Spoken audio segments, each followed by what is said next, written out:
За амжилт хүсье. Ер нь урдны удирдлагууд ч нэг тийм гайхамшигтай сайхан ажиллаад яатсан юм шиг одоо гişүүд яриад байх тийм байхгүй.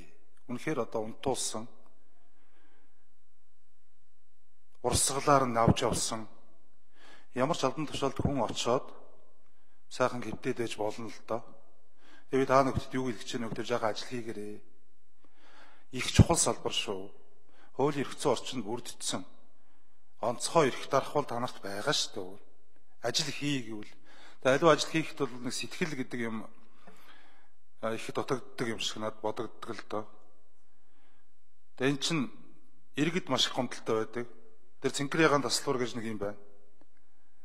Баахан одоо компаниудаас төр нь одоо хууль гаргаад хөвчлээд баахан цэнхэр ягаан таслуур өгөөд за та бол энэ үндэсний хэмжээний ийм том компаниус ингээд хувьцаа ногдлаш хүртээд ингээд байж ах хэвээр гэд өгч гисэн.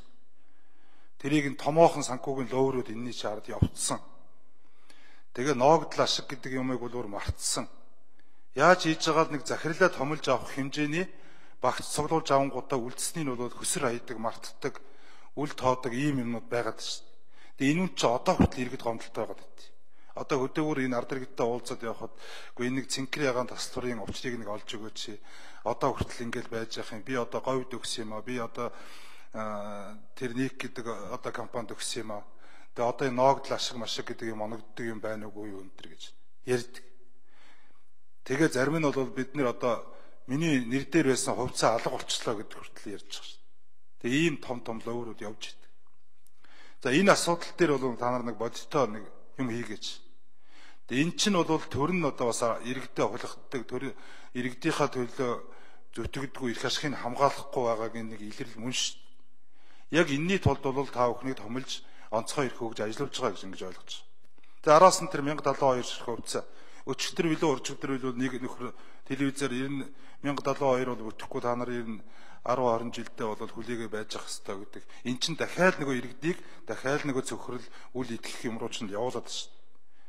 Тэгээ эн чинь одоо яг өгөх юм уу өгөхгүй юм уу энийгээ тодорхой болгоод өгөх юм бол одоо иргэд дээр нэг хатад ансалж өгөөд за тэдэн жилийн дараа тийм ашигтай ажиллаад ирэнгүүт нь та ногдол ашиг хүртээд явах болцоотой гэдэг юм тодорхой болгож нэг хэлэхгүй бол өгөх юм шиг өгөхгүй юм шиг нэг иймэрхүү байдалтай байгаад байгаа юм.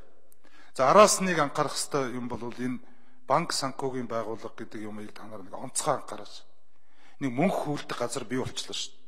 Иннээс зээл авж байгаа иргэд чинь бол дандаа хөрхийн нөгөө ядарсан үл хөдлөх хөрөнгө багтаа тулгамдсан мөнгөний яралтай хэрэгцээ гарсан энэгээр нь далимдуулж ид хөрөнгийн дээрэмддэг ийм юм бий болчихлоо шүү. Энийг хүүг бууруулах тал дээр бол та нар нэг онцгой ахиц гаргах хэрэгтэй байна. Шаардлагууд 50. Хүүгийн үе шаттай буулгах талын юм бодох хэрэгтэй. Тэгэхгүй бол эн чинь нөгөө томорцсон компаниуд нь болохоор банктайгаа харьцаад банктайгаа тэр үл хөдлөх хөрөнгийн одоо барьцаа бүх юмнууд нь бол зээлийн түүх мөх нь үүссэн учраас болоод байдаг.